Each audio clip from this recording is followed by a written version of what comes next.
noite. Sejam todos bem-vindos à casa de Dr. Augusto Silva para conversarmos um pouco sobre a Boa Nova à luz da doutrina espírita. Hoje nós vamos falar mais um pouquinho de uma das cartas de Paulo e o título proposto para a nossa conversa é Vigilância e Sem Julgamentos. O versículo sobre o qual nós vamos conversar é de uma das cartas de Paulo dirigida aos Filipenses, na qual ele lhes diz, né? Todos os santos vos saúdam, mas principalmente os que são da casa de César.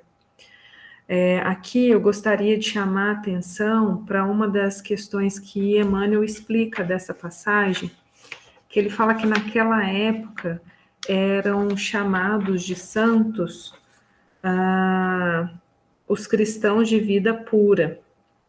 Não da mesma forma que nós conhecemos e entendemos na atualidade. Então, os cristãos de vida pura eram aqueles que Paulo estava se referindo como santos. E relacionando a fala de Paulo como que um pouco do que nós vamos estudar hoje, eu gostaria também de chamar a atenção para a palavra vigilância. A gente fala muito sobre vigilância no âmbito da doutrina espírita, relacionando com a Boa Nova, que num dado momento o Evangelho nos ensina aquela máxima do vigiai e orai. E aqui gostaríamos de relembrar que vigilância é um estado de alerta, é um estado de estar desperto, de estar consciente do que se vê, a respeito do que se reflete, a respeito do que se fala, das nossas colocações e dos julgamentos que nós fazemos, das observações que nós colocamos. Então, aqui, Emmanuel vai nos aconselhar muito sobre estarmos conscientes, estarmos cientes daquilo que nós estamos fazendo e dos apontamentos que nós consideramos, né? Vamos ver um pouco, então, da obra específica que vai estudar essa passagem. Está lá no Caminho, Verdade e Vida, no capítulo 75, nas casas de César. E aí Emmanuel começa a análise desse versículo dizendo que é muito comum ouvirmos observações descabidas de determinados irmãos na crença relativamente aos companheiros chamados a tarefas mais difíceis entre as possibilidades do dinheiro ou do poder.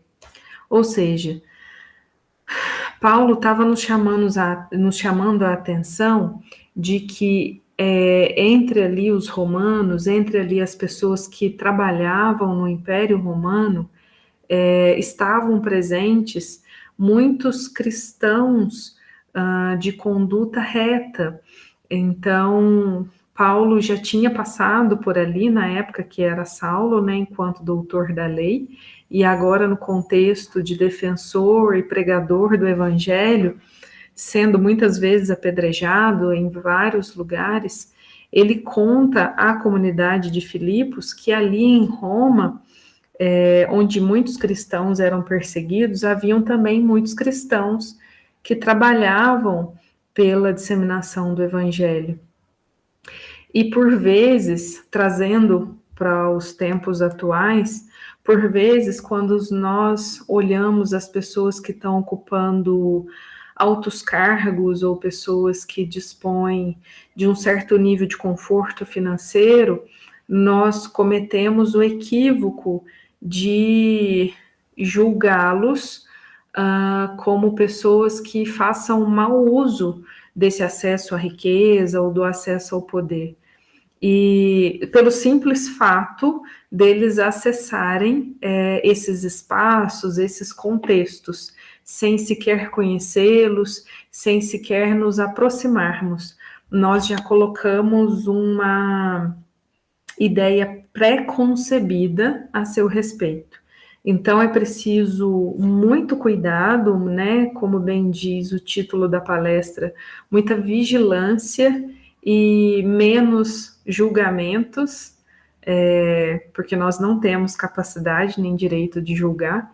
Então é preciso muita atenção, muita vigilância muito amor para entendermos que cada um está exercendo o seu papel da maneira que pode no contexto no qual está, e que nós não devemos nem temos o direito de julgar a respeito disso. E para nós entendermos melhor esses contextos, vamos estudar aqui hoje um pouco, para além das palavras de Emmanuel, o que é a prova da riqueza, o que é essa prova que, por vezes, para quem está de fora pode parecer fácil, mas para quem está vivenciando esse tipo de prova pode ser muito difícil, né?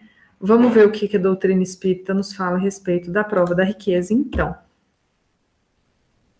No Livro dos Espíritos, na pergunta 814, Kardec pergunta: por que Deus a uns concedeu as riquezas e o poder e a outros a miséria? E aí os espíritos respondem: para experimentá-los de modos diferentes. Além disso, como sabeis, essas provas foram escolhidas pelos próprios espíritos, que nelas, entretanto, sucumbem com frequência.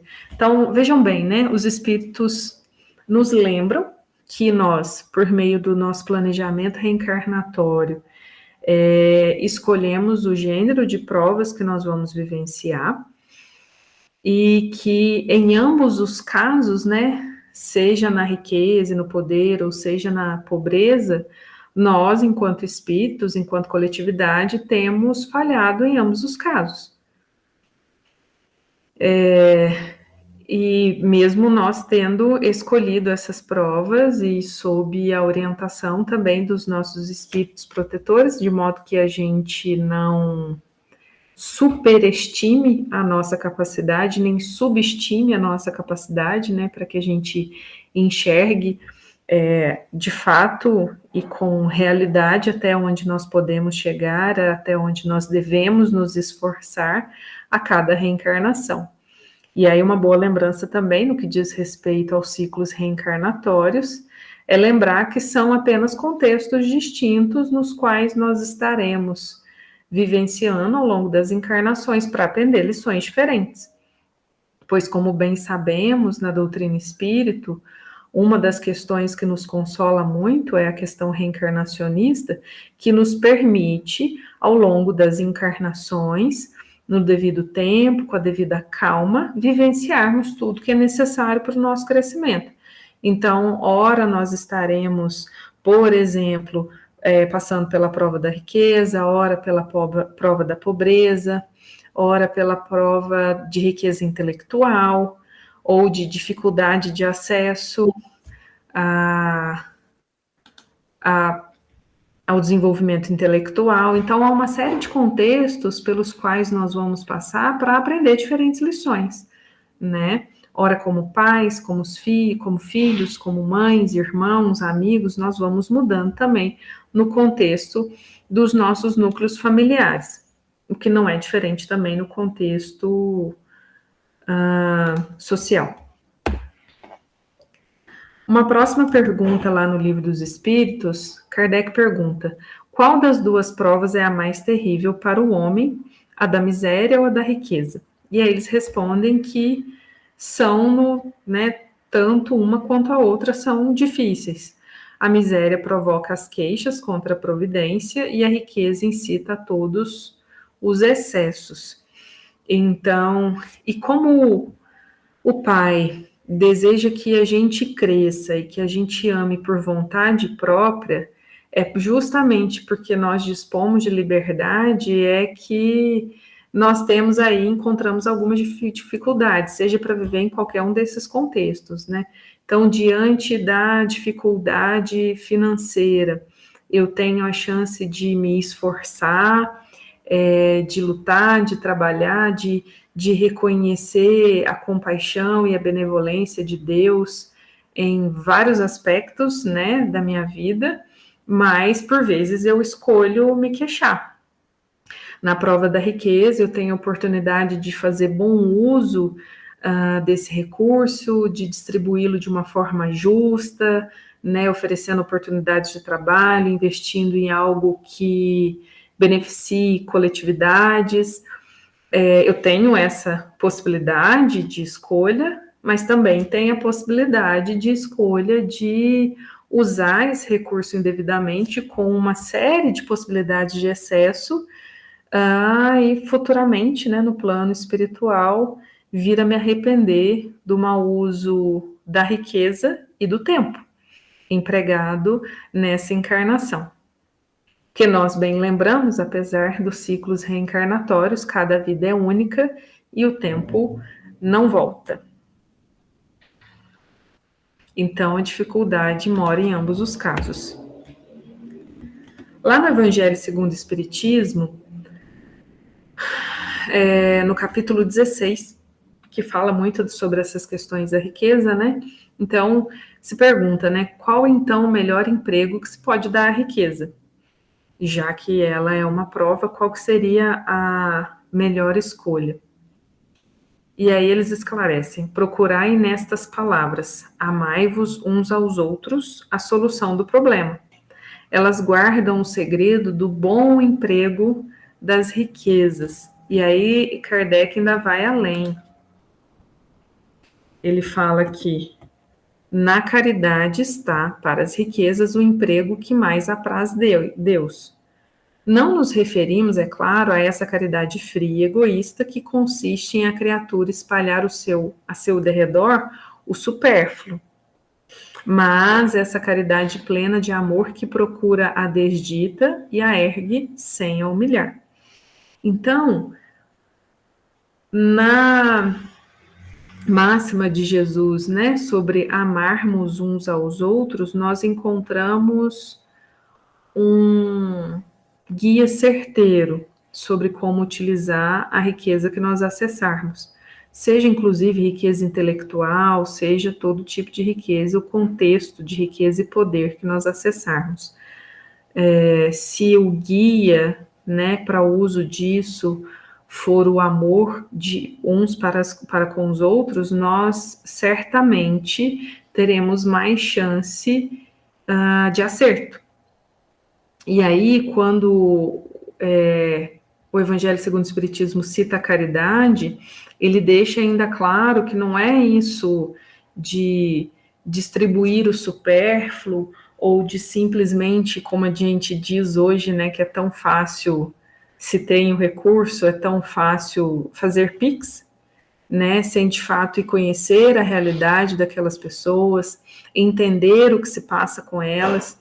E aí no Evangelho, nesse capítulo ainda se fala, né, talvez descobrir que a questão que mais falta nem sempre é a questão material, mas o amparo, o acolhimento, o diálogo, sejam ainda mais necessários, né? Então, junto desse recurso material que for entregue, que a gente também entregue algo de nós. A gente entregue do nosso tempo, da nossa atenção, do nosso amor.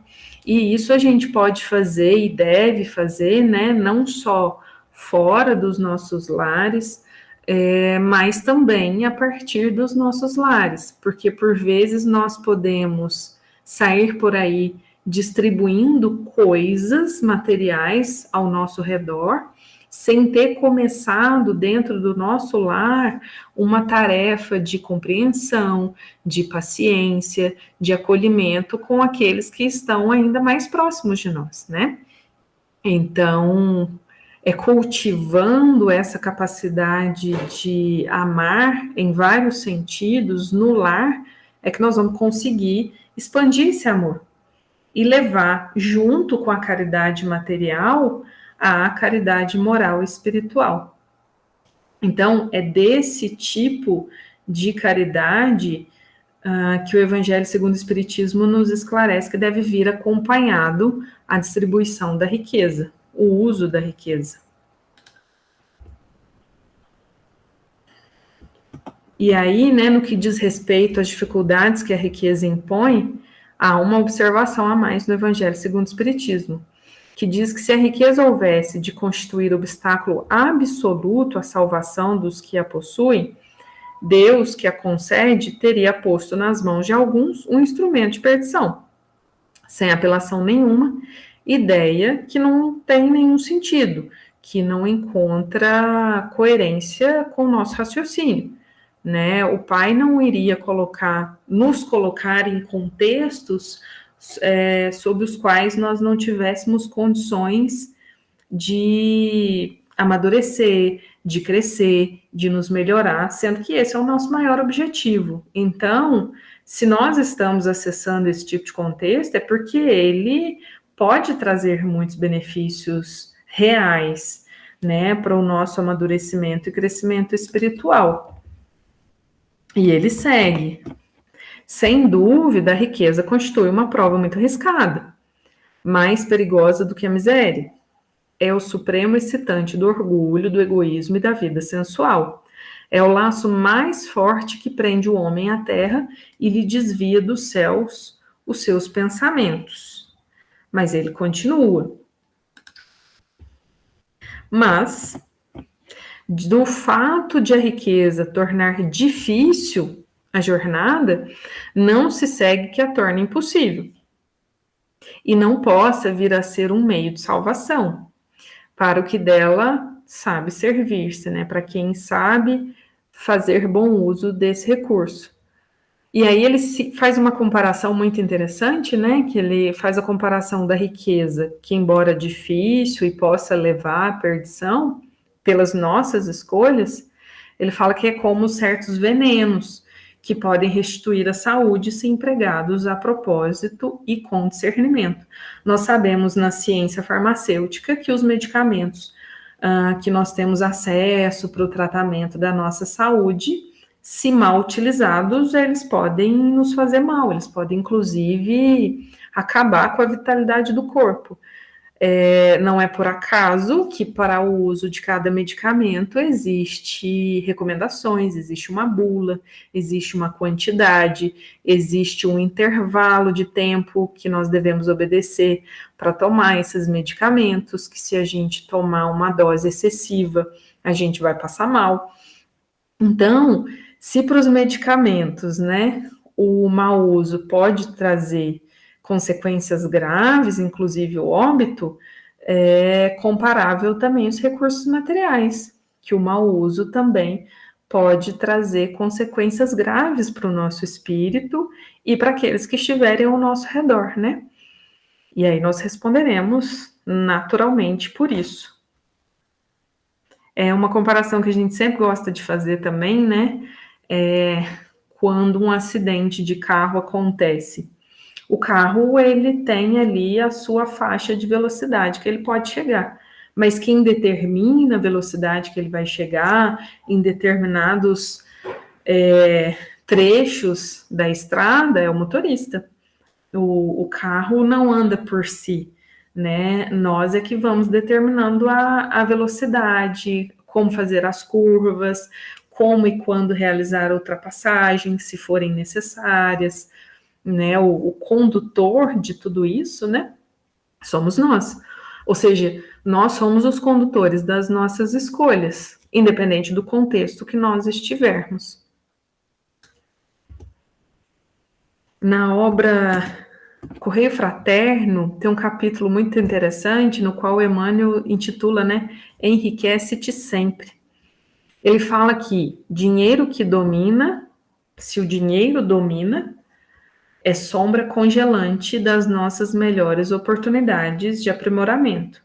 Mas dinheiro dirigido pelo serviço e pela caridade é veículo de progresso e ascensão. Se nós colocamos como meta, como objetivo final, conquistas materiais, nós estamos deixando de lado, naturalmente, objetivos reais do espírito. Porque nós precisamos lembrar que nós somos espíritos passando por experiências materiais. Se a gente vem, né, e escolhe se esclarecer por meio do cristianismo, por meio da doutrina espírita, a gente está escolhendo entender que a vida ultrapassa a matéria, né? já inicialmente pelo cristianismo. E aí, por meio da doutrina espírita, o conceito reencarnacionista, as leis de causa e efeito, as questões de provas e expiações, então a gente entende que o nosso objetivo aqui não é acumular coisas. O nosso objetivo a cada reencarnação é nos aprimorar. Se a gente, estando aqui, né, esquecidos do passado, de uma maneira útil, esquecidos do passado para o nosso aprimoramento, escolhemos acumular coisas, nós estamos deixando de lado o nosso objetivo principal. Portanto, de fato, é o que o Emmanuel fala, a gente congela as nossas oportunidades. A gente vem aqui acessar, né, por meio da matéria, a oportunidade de crescer. Se eu não me engano, é num livro do Divaldo Compastorino, Imortalidade e Impermanência, no qual eles falam que a reencarnação é uma maneira da gente voltar para a realidade. A vida na matéria é uma forma, é um mecanismo de reencontro com a realidade espiritual.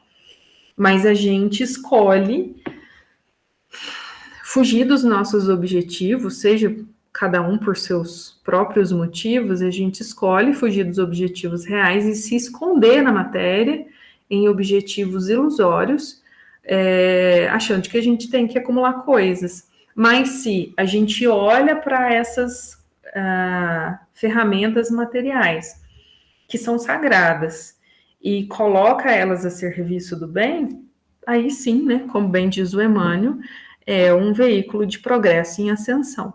Lembrando que muito mais importante do que a velocidade com que nós realizamos a nossa evolução é o sentido, né, que nós damos. Nós não temos que fazer as coisas rapidamente, nós temos que fazer bem feito. E fazer bem feito com serenidade e vigilância. E aí ele recomenda, na mesma obra, né? Imita, pois, a árvore que se enriquece de flores e frutos, para distribuir abastança e alegria. E cumprindo os nossos deveres de cada hora, não nos esqueçamos de que Jesus exemplificou a fraternidade e a cooperação, dando sempre de si mesmo, sem mendigar. E aí eu quero chamar a atenção nesse slide para a figura que a gente trouxe de ilustração, que está aí fazendo morada em todos os slides, né? Jesus aí misturando-se à natureza, né? Feito a árvore, nos vendo, né? Mas nos acolhendo e nos convidando, tal como ainda estamos, né? Ele nos convida a crescer, a evoluir, sem julgar o estado no qual nós nos encontramos. E tal como a árvore também se enriquecendo, produzindo seus frutos e suas flores para distribuir. E Jesus distribuiu e distribui constantemente de si mesmo, sempre de si mesmo, né? E é muito bonita a comparação com a árvore, porque se a gente for parar para pensar, a árvore não consome os frutos que ela produz. Tudo que ela produz é para servir aqueles que estão ao seu redor. Nós, os animais, né, aqueles que se abrigam nela, que fazem ninho nela. Quando muito, se algum fruto cair no solo e esse fruto vier a ser decomposto, né, sofrer esse processo de decomposição, e aí os nutrientes voltarem para o solo, chegarem às suas raízes, aí sim, ela, de alguma forma, de modo bastante indireto, vai receber os nutrientes dos frutos que ela mesma produziu. Se algum desses frutos vier a cair ali no chão e ali nutri-la, né? Mas é um belíssimo exemplo para a gente entender do quanto que é enriquecedor, o quanto que fazer o bem faz bem, né? Simplesmente por fazê-lo. E voltando para a obra que nos guia o estudo, né? O Emmanuel vai chamando a atenção também de quando a gente faz esses maus julgamentos das pessoas que, porventura, estão acessando algum nível de conforto, poder ou riqueza. Ele fala que a piedade falsa está sempre disposta a criticar, O amigo que, aceitando o laborioso encargo público, vai encontrar nele muito mais aborrecimentos que notas de harmonia. A análise desvirtuada tudo repara maliciosamente, né? Quando a gente faz esse tipo de análise sem vigilância, sem amor, sem acolhimento, a gente começa a apontar demais, né? Como se as pessoas, todas as pessoas que acessam a prova da riqueza, fizessem mau uso dela. Mas a gente não tem ideia, né, do quanto que essas pessoas estão se esforçando, de quantas dificuldades elas estão enfrentando, tentando se desviar, caindo algumas vezes, se levantando outras, assim como nós, nas nossas provas, caímos e levantamos, né? Quem acessa uma variedade de contextos também vai passar por isso. E aí ele segue. Se o irmão é compelido a participar de grandes representações sociais, costuma-se estigmatizá-lo como traidor do Cristo. É necessário despender muita vigilância nesses julgamentos. É preciso que a gente faça uma reflexão muito profunda, muito real. Estava vendo, e aí peço licença para ler, porque eu tomei o cuidado de copiar o que o palestrante disse. Um palestrante psicólogo, o Rossandro Klinger, fez uma colocação muito interessante sobre quando a gente faz críticas. E aí ele fala que a crítica só é válida sob algumas condições. Que você esteja dizendo algo que é correto, que é justo, que você tenha, além da observação, a solução, e o mais importante, que você faça parte da solução. Se não, se nenhuma ou uma dessas condições não for satisfeita, é melhor que a gente faça silêncio. Se você não vai contribuir, se você só vai apontar, não tem uma solução e não vai resolver, é melhor que faça silêncio. Porque, como diz André Luiz, o mal não merece comentário em tempo algum. E se a gente também não tem condições nem de apontar de verdade se há ou não há mal, né? Menos ainda a gente deve fazer esses apontamentos, a gente precisa tomar muito cuidado, né?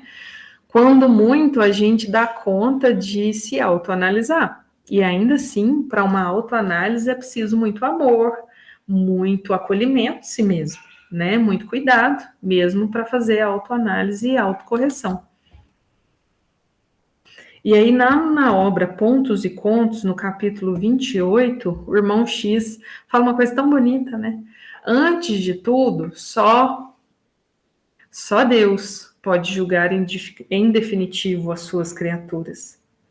Então, nós não temos esse direito nem essa capacidade de julgar quem está ao nosso redor.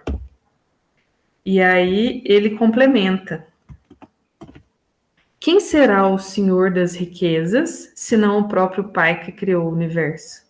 A gente fica falando, né, das riquezas, das questões materiais, mas e a riqueza real? As expressões cambiais do mundo são convenções que outras convenções modificam. E aí, nesse texto, ele comenta, né, a qualquer instante, sobre qualquer movimento, o contexto muda, né, numa mesma encarnação.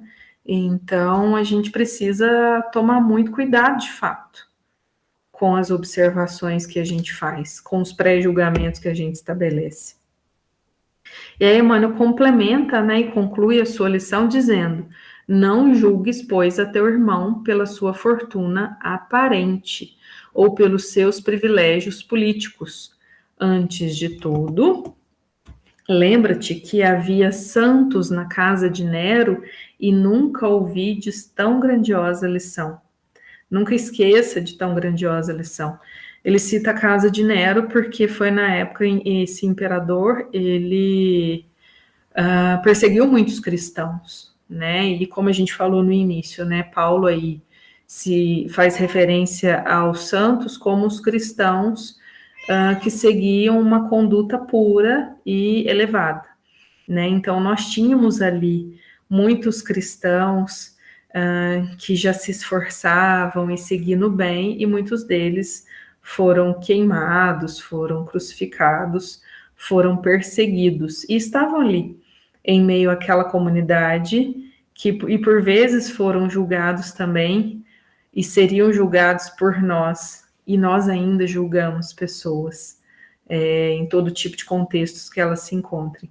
Então, que a gente tome cuidado, que a gente seja mais amoroso, que a gente esteja mais disposto a colaborar, a contribuir, a fazer parte de um serviço maior que transcende, que nos transcenda, que transcenda a matéria, que a gente faça uso desses instrumentos sagrados que estão ao nosso alcance para algo mais elevado, para algo que tem um alcance que nós não temos noção, né? Que nós possamos, em primeiro lugar, contribuir, colaborar, auxiliar, seja quem for que estiver disposto a trabalhar no bem, sem julgamentos, sem apontamentos maliciosos, sem condutas que possam